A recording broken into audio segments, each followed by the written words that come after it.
Okay, I'd like to welcome everybody to our stand with Larung Gar Google Hangout. We are obviously hosting this Google Hangout as part of the Stand with Larung Gar campaign, which started to be developed when we were in Brussels a couple of weeks ago. As part of the Tibet Support Group conference. Tibet groups were really inspired by this campaign presented by Urgyen and Eleanor, and it got voted overwhelmingly as one that we should be moving forward with. We have brought this panel together to be able to present to you where the campaign is and what's happening at the moment, and most importantly, to give an update about the current situation on what's happening on the grounds at Larung Gar. And Eleanor is going to give us an update about that with some information that she's been gathering recently. But we also want to use this time to really share with you the urgency of joining this campaign as Tibet groups, and to be able to help us to really build this kind of moment for us to galvanize ourselves together and really garner some more support to build pressure on China to make sure that this situation that's happening in Larung Gar and throughout Tibet does not carry on, and we can actually make some change and see some tangible changes happening. So we're going to present to you an overview. We're going to talk to you about different activities that are taking place around the world, and hopefully really encourage more and more Tibet groups to take part in the advocacy work, but also the Global Day of Action that is happening next week, so a week today on the 19th of October. And then we're also going to share with you a number of different materials that we've developed to help this work, but also some resources. So lots of different Tibet groups have created resources which include images and videos, standalone websites, web pages, petitions. There's a whole host of resources that are out there that Tibet groups have made, which we just want to share and make sure everybody can use to get on board with everything that's happening. Now, before I welcome the panel, I want to very quickly show you some YouTube videos just to kind of really strongly kind of highlight what's happening at the moment. And I'm just going to have to share my screen with you to be able to do that, which isn't happening. Hang on 2 seconds, I need to do that.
Sorry. Let's try to mute buttons. So those two videos, as you can see, in which a number of you as Tibet groups will have seen already, kind of highlight the situation at the moment. So the first video showed you the destruction and the demolitions that are taking place.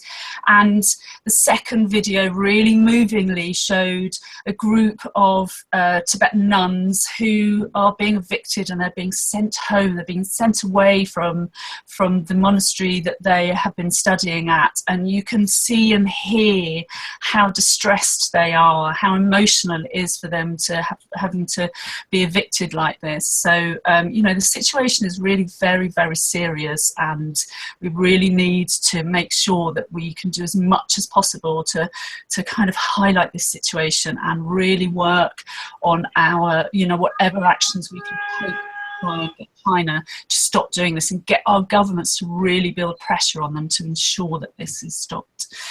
So I'm now going to hand over to Eleanor from Free Tibet, who is at the moment in India, in Delhi, and Eleanor is going to give us an update of the current situation. Eleanor.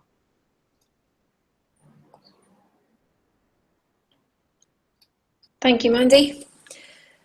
Hi, everybody. I'm in Delhi because I've just been visiting the Tibet Watch field team, which is based in Dharamsala with the Tibetan community in exile.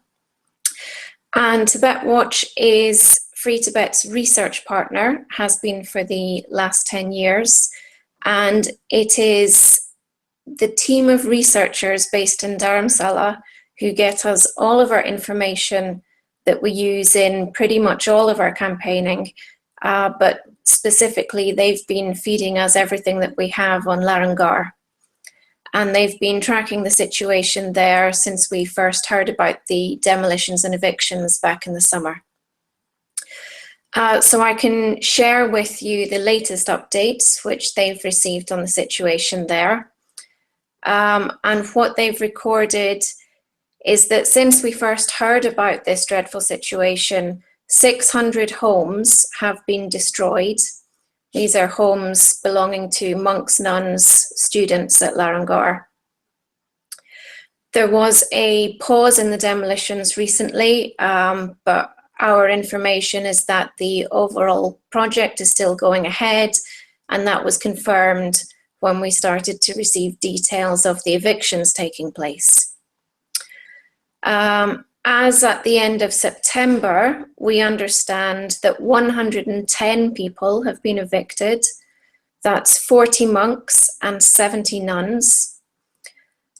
These are people who originate from within the TAR. This is the first group to have been sent away. And what China is now saying to the remaining residents at Larung Gar is that they should volunteer, basically. They should register themselves to voluntarily leave the institution. And if they do that, they will be allowed to continue their studies and religious practice at other institutions.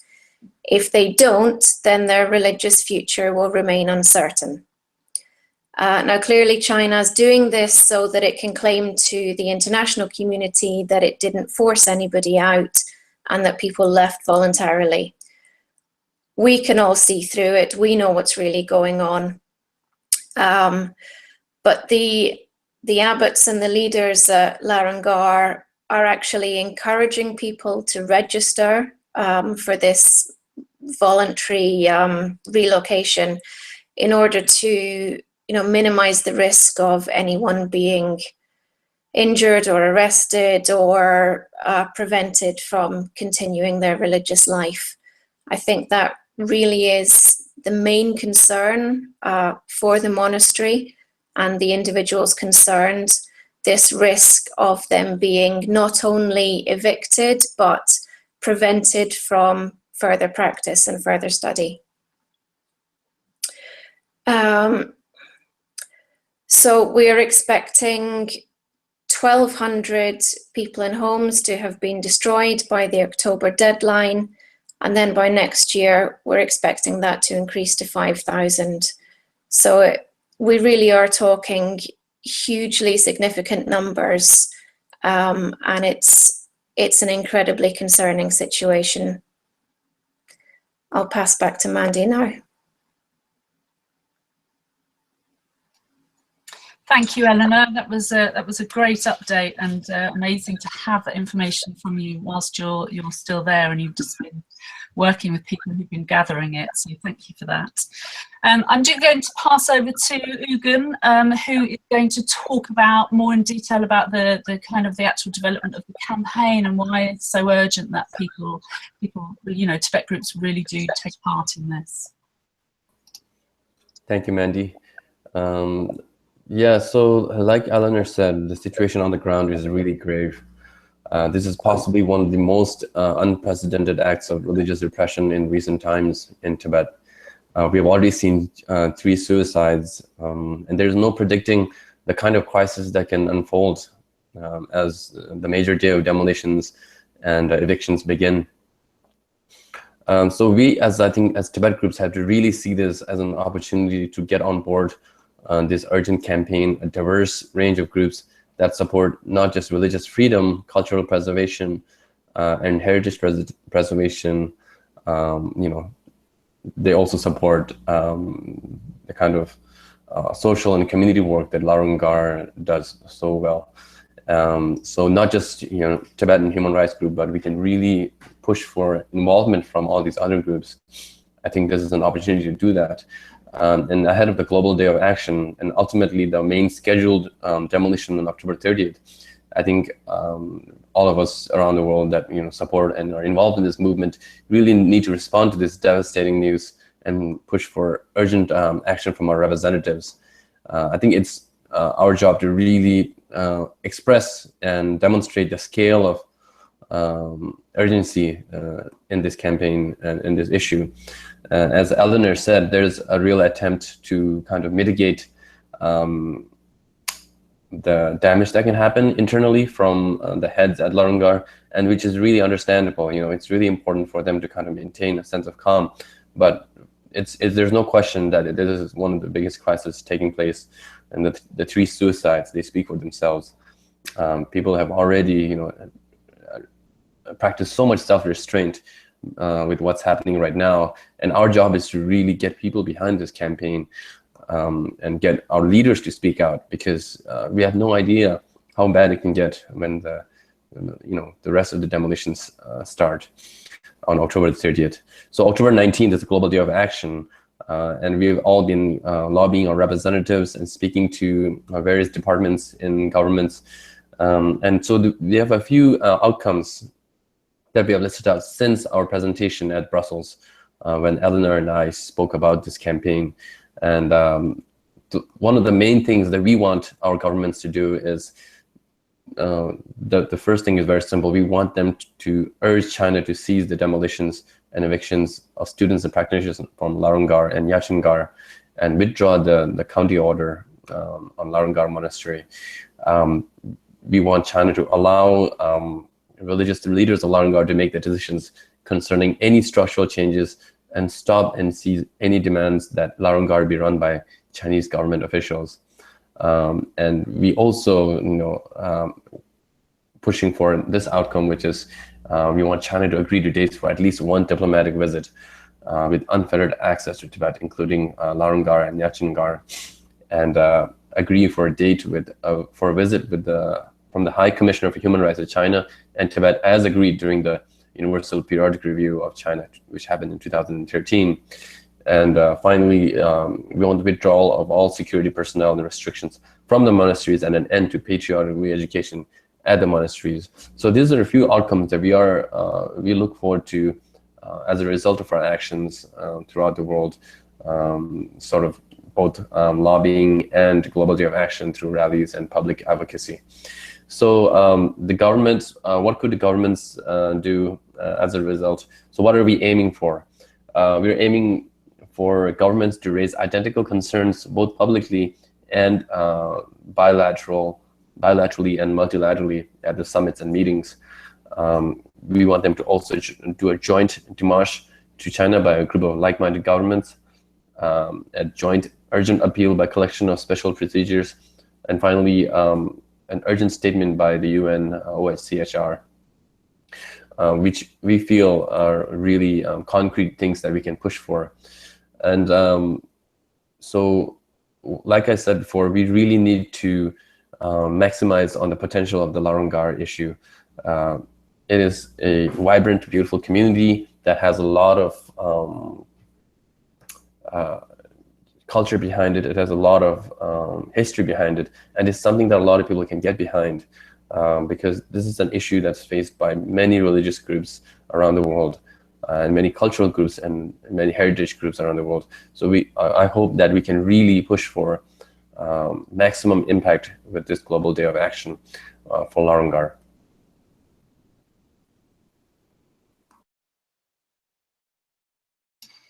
Thank you, Urgyen. Thank you. That was a really good, update on kind of where the campaign's going and why Tibet groups really need to be involved in this. I'm now going to hand over to John, and John is going to talk a bit more about the specific advocacy work that's being planned. Okay, thanks, Mandy. Just to highlight what Urgyen said, this is an incredibly urgent situation, and it's also an opportunity for Tibet groups around the world to get involved in lobbying their government officials to really impress upon China the need to halt the demolitions. We really need governments around the world to be making statements denouncing the demolitions. We need MPs and representatives raising questions and tabling motions in their parliament, cost removals and the demolitions. And we need heads of state and foreign ministers raising the demolitions directly with their Chinese counterparts. The pressure that we're going to put on these authorities is twofold. Firstly, we have our private lobbying initiatives. So I know that all of the groups here are involved in contacting their governments. I can give an example. For example, in the UK, where a group of Tibet organizations next week will be meeting the department responsible for China at the UK's Foreign Office, where we will brief them about the demolitions and urge them to raise them with China. The following week, we'll be presenting photo and video evidence and testimonies to a group of MPs who are sympathetic to Tibet and asking them to raise Larung Gar in Parliament. These meetings come at a particularly opportune time in the UK because there's an upcoming human rights dialogue with China, where the UK government will be raising its human rights concerns with its Chinese counterparts.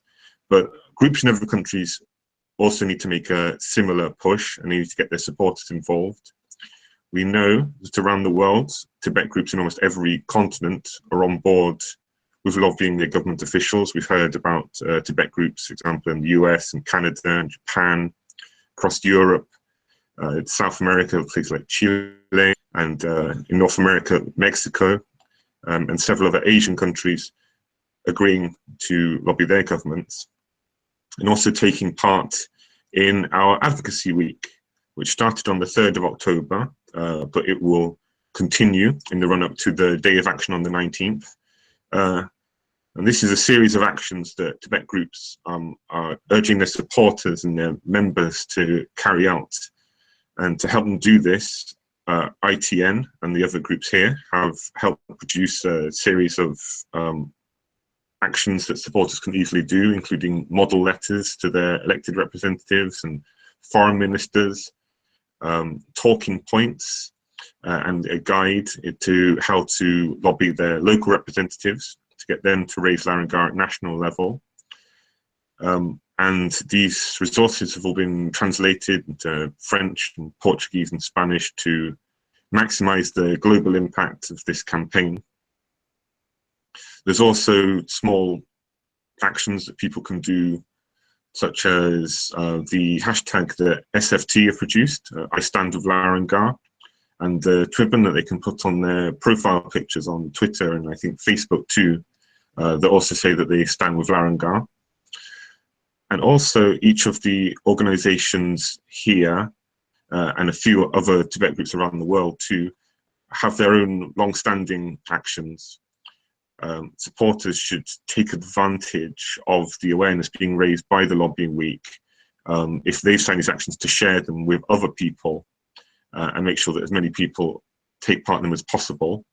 For example, Free Tibet has its own dedicated Larung Gar page where supporters can send a message to the Chinese authorities directing the demolitions plan, as well as international foreign ministers and Chinese embassies. Students for Free Tibet have their dedicated site, standwithlarunggar.org, where they can people can call on their own foreign ministers to raise the demolitions. And we know that other groups like Tibet Initiative for Deutschland and Tibet Society in the UK also have actions on their web pages. So supporters should sign those and share them as prolifically as possible. And like I said, all of this is in the run-up to the day of action on the 19th, a series of protests around the world, which I can pass back to Urgyen to talk a little bit about. Thanks, John. So Global Day of Action, October 19th. And if you haven't seen the video, we have a video that we put out calling people to action on the SFD web, Facebook. But really, the Global Day of Action, October 19th, is one of the main days that we have designated to galvanize and get people around the world to join this campaign, and also to raise awareness about it. Like we said before, this is one of the issues that has a universal appeal. It is very easy to get behind the protection of such a vibrant community of peaceful practitioners of Buddhism. And there is a lot of opportunity when it comes to being creative about this as well. The community of monks, the beautiful structure of Larung Gar Monastery, the thousands of residences, if you have seen the pictures, it is a really beautiful visual itself. So there's a lot that we can work with, and a lot to get people behind. And I think it's very easy to get people to support this campaign as long as we actually take the step to engage people. So, and whether it is a rally, whether it's a visual, or any creative way to get people's attention and to get people to support this action, I believe the working group on this issue, and I myself really believe that there is a huge opportunity for engagement. So there's quite a few countries already taking part on the Global Day of Action. We have confirmation from Germany, Australia, Austria, Chile, Brazil, Canada, Mexico, Finland, Portugal, UK, New Zealand, Japan, Switzerland, and the Czech Republic. I think a little bit after this, Mandy will show where you can actually input your country's details or your city's details if they haven't been mentioned here. Just to add on to something that I missed on before, one of the outcomes, like I said before, was to get governments to take action. But how many governments? At the Brussels meeting, we had specified 50 because of the number of countries that were represented there.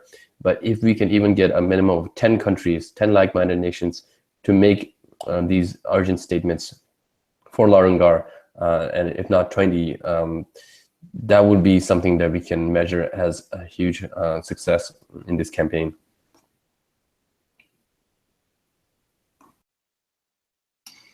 Great, thank you, Urgyen. That was a really good update, and it was really good to hear John as well about all of the different advocacy work that's going on, and particularly that you are focusing in the UK on the bilateral talks which are coming up between the UK and China, and we really kind of urge other Tibet groups to be looking at when there are bilateral talks and how you can be convincing your foreign ministry to really pushing Larung Gar during during those kind of head-to-head conversations that they're having with Chinese leaders.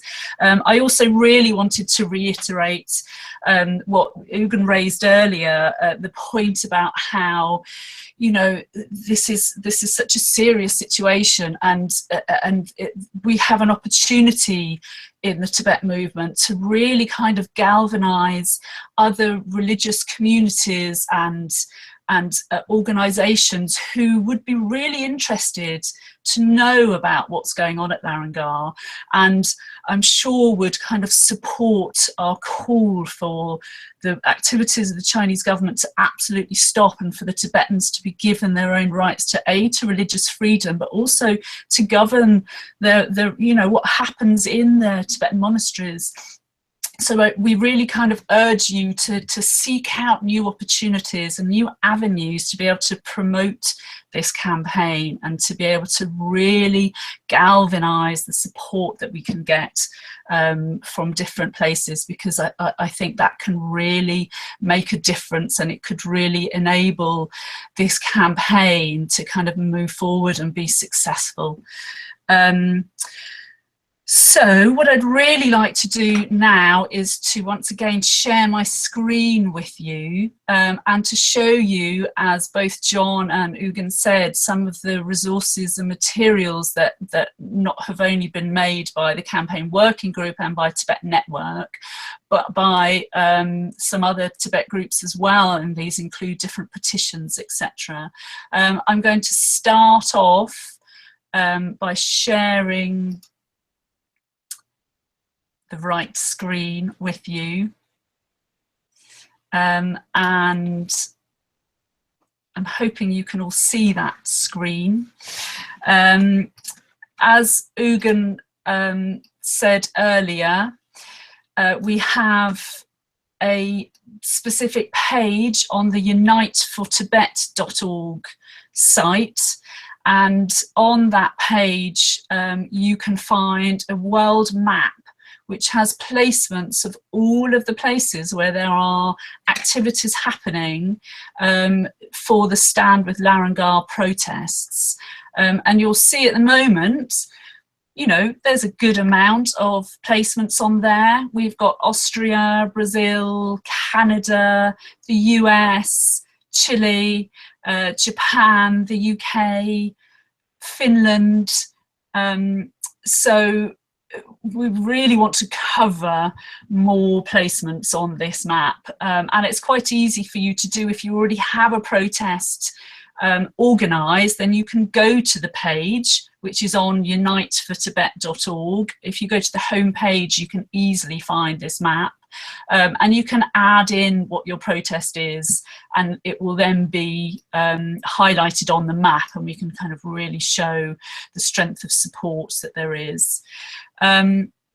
For advocacy work, you will, if you are a member of Tibet Network, you will have received a number of emails from me already, and in those emails I always share the Google Drive which has all of our materials in, and we have a specific one for Larung Gar which has an advocacy kit in it. And the advocacy kit is already in a number of languages, so it's translated into Dutch, Portuguese, Spanish and French. Here is a French briefing translation for you to see. Included in all of the advocacy kits are sample letters, so there's a sample letter to elected representatives which Tibet groups and staff can use themselves, but can also be used to share with your supporters, to encourage them to contact their MPs, their elected representatives. There's a full briefing paper with updated information, and also the whole list of our key asks to governments. Again, these are all translated into the languages that I highlighted earlier, and if any Tibet groups would like these in other languages, then please either contact me and ask if I have any way of getting them translated for you, or if you can do your own translation, I will then load them to the correct advocacy kit for you.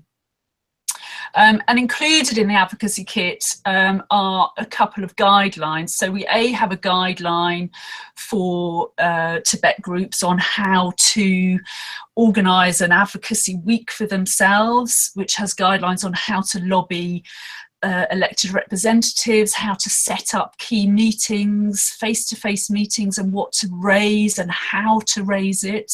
But we also have a guideline for Tibet groups to be able to share with their own supporters, so to really encourage supporters to be putting pressure on their own elected representatives, so asking elected representatives to write to your governments and put pressure on governments that way.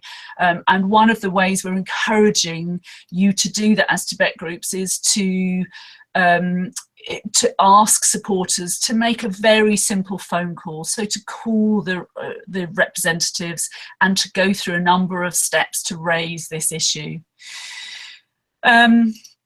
We also have some share images, which include share images that we have developed from the network, but also share images developed by other Tibet groups. SFT have done this kind of placard and the Stand with Larung Gar placard. And we also have one more thing, we have a protest kit, which at the moment has a number of different images in it, so images of the demolitions and some different placards. We will be loading more materials to the protest kit shortly, which will include sample press releases and a number of other different materials as we go along. And I wanted to reiterate two groups now, that if you have any suggestions of any materials that you think would be useful that we have not already developed, then please do contact us. The Tibet Working Group, we work together and we discuss and develop all of the different ideas that are happening for these actions, and we encourage more Tibet groups to be involved in the planning process, so being involved in what materials and resources we can make.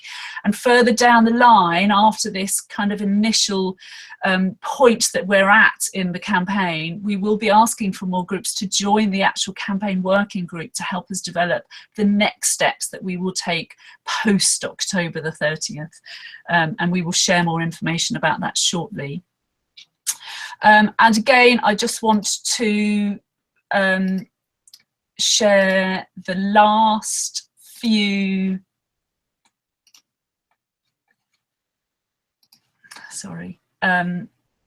bits of resources that we have. I'm hoping that you can see that well enough. So we have a resource page on the network, which again has links to all of the materials I've just shared with you via the Google folder, but also all of the different actions that we currently know about that other Tibet groups have put together. So these include SFT's very visual standwithlarunggar.org page, which has wealth of information on there, but also has an area which I've passed or can't see, where you can send an urgent message to your foreign ministry. They also have an I Stand with Larung Gar Twibbon, which we really encourage you to share with your supporters as widely as possible, and that enables supporters to be able to change their Facebook profile pages or Twitter profile images to have Twibbon on saying I stand with Larung Gar, which is very effective. Free Tibet also have different actions where you can contact your embassy in a number of different countries where they're hyperlinked, which is very easy, and foreign ministries. But also they have a petition to the United Front Work Department, which is the department of the Chinese government that is responsible for making the decisions about what is happening with these demolitions at the moment. So we really urge you to be signing that and sharing. And as we said earlier, there are a number of these petitions in different languages, and Tibet Initiative Deutschland have one to Angela Merkel in German. So again, you know, something else to look at and share. And all of these resources will be shared again very shortly with an email from me. And please do contact me if you are having trouble finding resources, or like I said earlier, you think of something else that you wish we would develop, and we will consider that really, really strongly. So I just wanted to end now by asking if there were any questions. I know I've been sent a couple of questions via email, so I'm going to start with one of those and I'm going to put it to our panel. And then if anyone else who has joined wishes to send us a question, then please do. You can do that via my email, which is Mandy, MANDIE, @tibetnetwork.org, or via Twitter. And the first question that I have is one which has been raised a number of times with us recently, which is basically asking if it's too late. You know, the demolitions are already happening, so is it too late for us to be running this campaign now? So I wanted to open that. I don't know, Eleanor or Urgyen, if you wanted to answer that, or whether you both had something to say separately. I want to say no. It's definitely not too late. The October deadline that occurs this year is looming quite rapidly, and it may be very difficult to achieve any tangible results in advance of that deadline, because it's really very soon. But it's really only the tip of the iceberg, what's happening this year. And there's another deadline next year when 4 times as many people need to be evicted. And China also wants to implement all kinds of controls into the management of the monastery. And we do have time to stop that second and third phase. Urgyen, would you like to add anything? Yeah, definitely. Like Eleanor said, it's never too late. I think Tibet groups around the world knew about this issue, and we were all kind of racking our brains around, okay, what is the one thing that we can do to help mitigate this? And the alternative is we don't do anything, and this demolitions take place anyways. Then it's going to be even harder to really bring attention to this. Right now, what we're doing by actually bringing attention, preempting a major crisis in human rights violations, is actually bringing attention and bringing the spotlight on this very, very important and sacred place. I mean, Larung Gar is the biggest Tibetan Buddhist academy. So there's that, which is the reason why we all have to engage on it. And, you know, ahead of October 30th, and then beyond it, like, you know, we have other areas like Urgyen Gar that are undergoing similar elections. And this is just a symptom of Chinese religious repression and control. And we need to be watching it. We need to be holding them accountable at every step of the way. So no, I wouldn't say it's too late.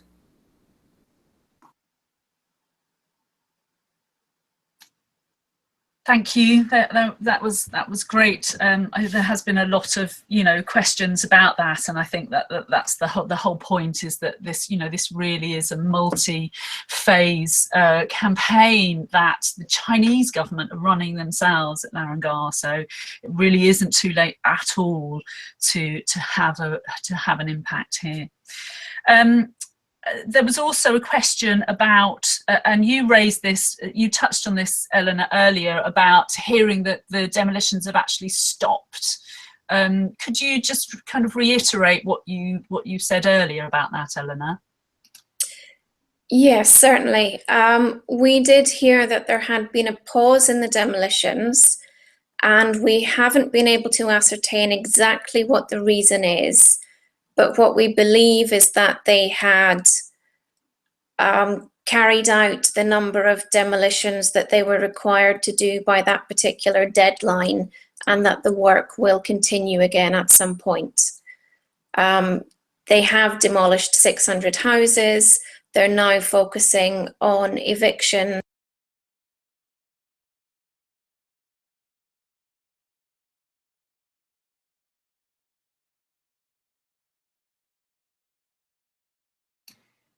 Oh, we seem to have lost Eleanor halfway through the joys of live broadcast. Okay, I am going to, I have one other question that is coming by email, and it's about the very high number of signatures that are on the petition, the online UN petition, which I'm not sure whether everyone has seen, but it's up to about 140,000 signatures at the moment, which is, you know, an amazing amount of support. And the question is about what's going to happen with those signatures. And I'll just answer briefly, and then I will pass on to Urgyen, because he also has been working on this petition. The petition isn't actually run by Tibet Network or SFT or any other specific Tibet group. It is set up by a number of individuals, but we have had contact with them, and we have been trying to work with them to find ways to deliver the petition properly, because it has had such a huge amount of support. When we were in Geneva recently with Tibet Advocacy Coalition, we did deliver the petition to a number of key UN workers, asking them if they could do something with this, and there's been a huge amount of interest in it, but we are looking for some really key specific avenues and face-to-face meetings with special rapporteurs whose remit is to work in this area. So the Special Rapporteur for Religious Freedom and the Special Rapporteur for Cultural Rights. We are looking to find avenues to deliver it personally to them, and urge that they make urgent appeals to China on this case. So the petition is going to be used very shortly in that way. So we do still encourage you to be signing and sharing that as widely as possible. Urgyen, I don't know whether you had a bit more of an update about that, because I know you know the people who own the actual petition themselves. For sure. So these are two young students who, upon hearing about the Larung Gar demolitions, immediately took it upon themselves to start a change.org petition. And I think it really speaks to, you know, how powerful the appeal is, because of the amount of signatures it has. Like Mandy mentioned, it's upwards of 140,000, which is a lot of people. And these are, you know, people of all kinds of backgrounds: Chinese, Tibetan, you know, non-Tibetan Buddhists, you know, non-Tibetan, non-anything. It's just people around the world who are really concerned about the issue.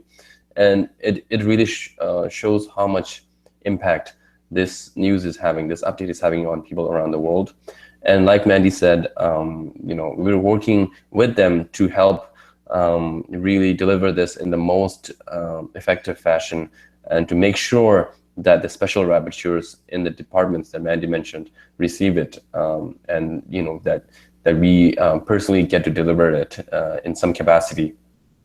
So the UN petition really is one of the many ways that you can take action for Tibet, for Larung Gar, and we would encourage that you sign it as well, to share it. It was the first thing that actually went out when the Larung Gar updates were taking place.